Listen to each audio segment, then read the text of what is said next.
বন্ধুরা, কাংলুদের ঘাড় ধরে বার করে দিচ্ছে ভারত। এই খবরটা আমরা প্রত্যেকে শুনেছি, গত 2-3 মাস ধরে শুনে আসছি। যবে থেকে পেহেলগাম ঘটনা ঘটেছে তবে থেকে শুনতে পাচ্ছি কাংলুদের ভারত ঘাড় ধরে ধরে বার করে দিচ্ছে। কিন্তু এই খবরটা আবার শিরোনামে উঠে এসছে কারণ ভারতের এক পত্রিকার জন্য, একটি নামকরা পত্রিকা যারা খবরটি ছেপেছে। ভারতীয় বায়ুসেনার বিশেষ বিমান করে গুজরাট থেকে 250 জন কাংলুকে তুলে নিয়ে আসা হয়েছে কলকাতার দিকে, বর্ডারের দিকে। তারপর এদেরকে রাতের অন্ধকারে পুক করে পুশ করে বাংলাদেশে ঠেলা হবে। এটা যেই মাত্র এই পত্রিকাটি প্রকাশ করেছে তারপরে সমস্ত মিডিয়া উঠে পড়ে লেগেছে এটাকে ছাপার জন্য। কেন ভাই, খুব দরদ লাগছে? কাংলুদের খুব দরদ লাগছে? তাহলে কাংলুদের রেখে দিয়ে তোদেরকে ঢোকানো হোক। আমরা তো খবর দিচ্ছি। আরে ভাই, যখন ইউএসএ থেকে আসছিল তখন কটা লোক ছাপছিল, যখন কাংলাদের মালয়েশিয়া তাড়িয়ে দিচ্ছে, যখন কাংলাদেরকে সৌদি তাড়াচ্ছে, যখন কাংলাদের পুরো বিশ্ব তাড়াচ্ছে, তখন তোমরা ঘুমাও। এখন যেই মাত্র ভারতীয় বায়ুসেনার একটা বিমানে করে 250 জন কাংলাকে ওদের জায়গা দেখানো হচ্ছে তখন তোমাদের খুব কষ্ট হচ্ছে। আর এতে কিছু কাংলু বিশেষজ্ঞ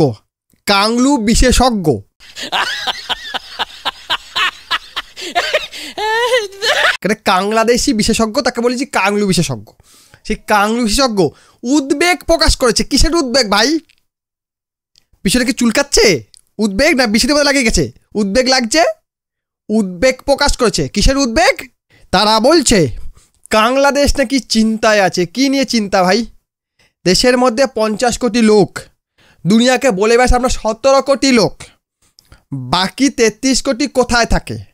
বিশ্বের মধ্যে যত দেশ আছে সেখানে অবৈধ বাংলাদেশি চ করে ঘুরে বেড়াচ্ছে। ওখানে যত ইল্লিগেল কাজ করছে, কখনো মালয়েশিয়া, কখনো সিঙ্গাপুর, কখনো থাইল্যান্ড, কখনো যেখানে পাচ্ছে ভাই, ইউরোপ বলুন, আমেরিকা বলুন, যেখানে যা অবৈধ কার্যক্রম হচ্ছে সেগুলো করছে কারা? বাংলাদেশিরা। সেগুলো করছে একমাত্র কাংলুরা। আর ভারতেও আমরা জানি যত অবৈধ কার্যক্রম হয় তার পিছনে বাংলাদেশি এবং পাকিস্তানি দায়ী থাকে।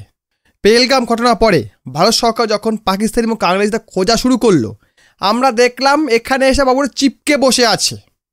আর এখানকার কিছু পাবলিক এদেরকে নিয়ে বুকে আগলে বসে আছে। ভাই আয়, তোরা আয়, আমার পিছন মেরে যা।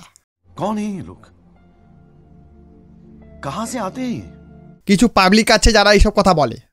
সে যাই হোক, আমি কালকে দেখছিলাম একটা খবরে এক কাংলু বিশেষজ্ঞ হেসে হেসে বলছে আমেরিকা যেমন ভারতীয়দের বিমানে করে হাত পা বেঁধে ভারতে ফেলে দিয়ে গেছিল, ঠিক ওইভাবেই ভারতীয়রা কাংলাদের আমাদের দিকে ধাক্কা দিচ্ছে। তারা আমেরিকায় গিয়ে ইল্লিগালি বাস করলে দোষ নেই, আমাদের লোক এখানে থেকে ওখানে গিয়ে বাস করলে দোষ।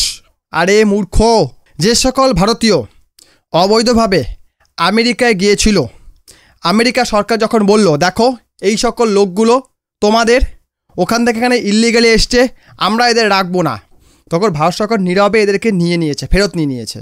কারণ ভারত সবসময় সত্যের সাথ দেয়, তোদের মতো নয়। তোরা জানিস মালগুলো ইল্লিগালি এসছে, কারণ তোদের দেশে খাবার নেই, জল নেই, বাসস্থান নেই, কর্ম নেই, কিছু নেই, তাই এরা এখানে এসছে। এবং ভারত যখন এদেরকে ব্যাকে পাঠাচ্ছে তখন বলছিস কি এরা আমাদের লোক নয়, আমরা এদের নেব না। যেমন পাকিস্তান করে। পাকিস্তানের সেনাবাহিনী যদি কেউ কোনো জওয়ান মরে যায় তাদেরকে তারা গ্রহণ করে না। সেরকমই তোরা যারা দেশের জওয়ানকে অ্যাকসেপ্ট করে না তারই তোরা বংশধর, তাই তোরা চালা চামুন্ডা। তাই তোরাও তাই একই কাজ করছিস যে এরা আমাদের লোক না, আমরা এদের নেব না।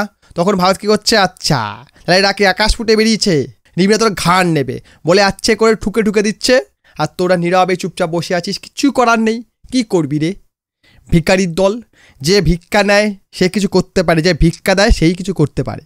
তোদের ভিখারির দল কি করবি? আর আরেকটা কথা, যে সকল ভারতীয়রা আমেরিকায় বাস করে তাদের মধ্যে বেশিরভাগই তাদের স্কিল নিয়ে ওখানে যায়। আর যারা ইল্লিগালি যায় তারাও স্কিল নিয়েই যায়। হয়তো কোনো তারা ওখানে লিগ্যাল ডকুমেন্টস পায়নি বা একটা ভালো জব পায়নি, তাই তারা ওখানে ইল্লিগাল হয়ে গেছে। কিন্তু তোদের থেকে অনেক গুণ বেটার তারা অন্য জায়গায় গিয়েও কাজ করতে পারে। কিন্তু আমেরিকা যায় কেন? কাজের অপশানটা বেশি থাকে, তাই আমেরিকা যায়। তোদের মতো সবাই সৌদি যায় না। সৌদি যাবো, লেবারে কাজ করব, ভিক্ষা চাবো, ব্যাস পেট চলে যাবে, এটা সবাই করে না। এটা ভারতীয় এরকম করে না। ভারতে সৌদি যায় না। যায় কারা বল দেখি? তোদের মতো রুচি রাখা মানুষগুলো যারা সৌদি যায়, তাহলে পেটে কোনো বিদ্যা নেই, কোনো স্কিল নেই, কিছু নেই, বাস বিদেশে গেলে বহু টাকা পেয়ে যাবে, ওখানে গিয়ে আচ্ছা করে ধোলাই খায়, কতগুলো গায়েবও হয়ে যায়, কেউ চিনতে পারে না, কেউ খুঁজে পায় না, সেরকম লোকই যায়। আর আমেরিকা যদি ভারতকে তাড়িয়ে দেয় না, তাহলে আমেরিকা অচল হয়ে যাবে, নাসা বন্ধ হয়ে যাবে, চিকিৎসা ভেঙে পড়বে, পরিবহন ভেঙে পড়বে, অফিস ভেঙে পড়বে, টেক কোম্পানিগুলো বসে যাবে। এত কিছু তো কন্ট্রোল হচ্ছে ভারতীয়দের। আর তোদের কী আছে? শুধু মুখে বড় বড় বাতেলা, হাম লোক এ কারেগা ও কারেগা রাত ভর ছিঁড়েগা, এই হতো তোদের কাজ। আমেরিকা যদি ভারতীয়দের পাঠায়, আমেরিকা মরে যাবে, কিন্তু ভারত বাঁচার জন্য কাংলুদের ফেরত পাঠাচ্ছে। কারণ 6 কোটি কাংলু এখানে বাস করছে, তার মধ্যে হয়তো এখনও 10 লক্ষ ফেরত পাঠানো যায়নি, হয়তো মেরে কেটে 1050 কি 60 পাঠানো গেছে। তাতেই এখানকার কিছু লোকের ফেটে ফালা হয়ে গেছে, তারা বড় বড় করে হেডলাইন ছাপছে, দেখো কাংলুদের ভারত ঠেলে ঠেলে পাঠাচ্ছে, তাদের মানবাধিকার জেগে গেছে। তোরা তাদের ঘরে নিয়ে রাখ নাই মালগুলোকে, যখন বুঝতে পারছি তোদের ঘরতে তোদের থাকবে না, এ বলবে এটা আমাদের, ছাড় তুই ভাগ, তখন দেখবি কেমন লাগে, মানবাধিকার পেছন দিয়ে বেরিয়ে যাবে। আমাদের দেশেই লোক আমাদের উংলি করে, কেননা যে কাংলু বিশ্বকের কথা আমি বলছি, এ আবার এই নিউজ পেপারের নাম ধরে ধরে হেডলাইন ধরে ধরে পড়ছে, এবং ভারতীয় মিডিয়ার কথাটা সেই বলছে। ভারতীয় মিডিয়া যদি এটা না ছাপতো তাহলে কেউ জানতেও পারতো না, নীরবে কাজটা হয়ে যেত।